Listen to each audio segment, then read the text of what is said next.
A mysterious disappearance case from Brazil, 1923. A rarely covered, deeply atmospheric. In the quiet highlands of Minas Gerais, Brazil, surrounded by emerald forests and winding dirt paths, there once existed a place that now appears only in whispered stories and fading documents. A village named Hoer Verde, a settlement that lived, breathed, worked, and dreamed just like any other until one day, it ceased to exist. No bodies, no signs of struggle, no clues, only silence. Our story begins in February 1923, when a group of travelers approached Hoer Verde after days of journeying through rugged terrain. They expected to see smoke from hearth fires rising over the rooftops, children running between houses, and the gentle murmur of village life. Instead, as they entered, they found nothing but an unsettling stillness. Homes stood open, meals half prepared, tools left on the ground mid-task,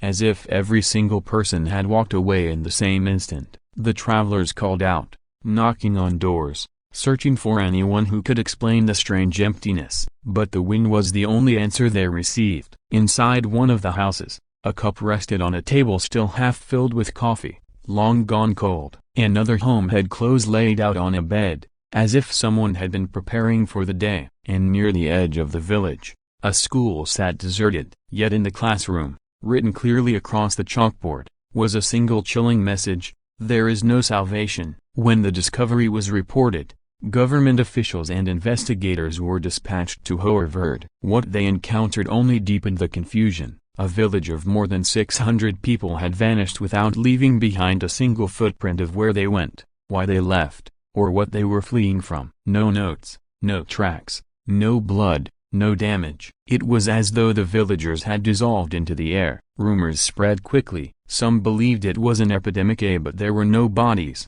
no medical records, no signs of illness. Others suggested a mass migration, but families had left their personal belongings, money, and even livestock behind. Nothing was packed, nothing was taken, and nothing was disturbed. Everything remained exactly where it had been just moments before the village was abandoned. One investigator described a strange heaviness in the air, as if the village was holding its breath. But the most disturbing detail came from an officer who examined the school. He noticed that the chalk message looked hurried, as though written by someone under immense stress. The handwriting belonged to the village schoolmaster, a man known for his calm and gentle nature. No one could imagine what had terrified him enough to leave such a cryptic final message. As days passed and the mystery deepened, theories began to swirl like the fog that often settled over the region. One theory suggested that a notorious guerrilla group roaming the area had forced the villagers to flee. But there were no signs of violence,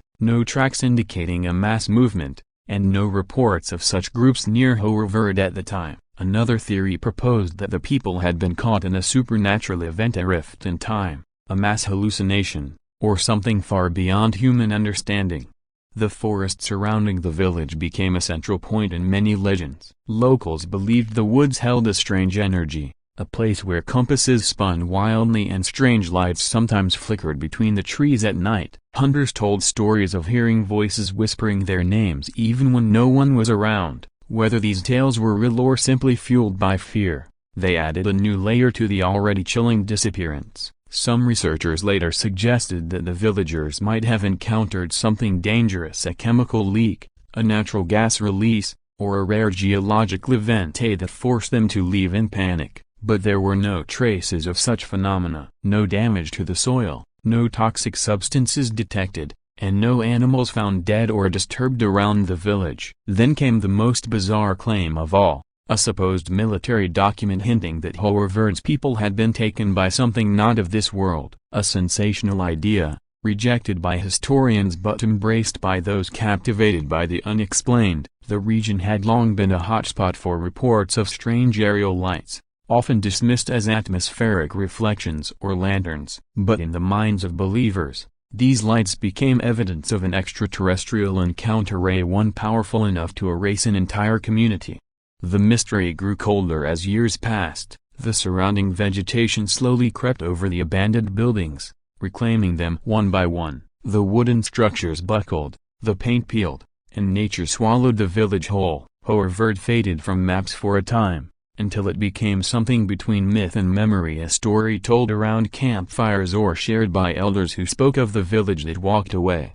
But long after the last investigator left, one final detail surfaced. A retired officer claimed that a small notebook was found near the school, partially burned, its pages smudged by soot. Only a few words were legible. They came from the dark. But the notebook itself disappeared before it could be archived or studied. Some say it was misplaced, others say it was intentionally hidden. But the alleged message became a haunting final clue, if it was ever real at all. Today, researchers still debate what happened to Hoer Verde. Theories range from natural disasters to mass hysteria to forbidden rituals. Yet no evidence has emerged strong enough to solve the mystery once and for all. What truly frightens those who study the case is not just the disappearance, but the silence left behind, the absence of struggle, the lack of any clear cause, and the eerie message on the chalkboard point toward something sudden, overwhelming, and deeply terrifying.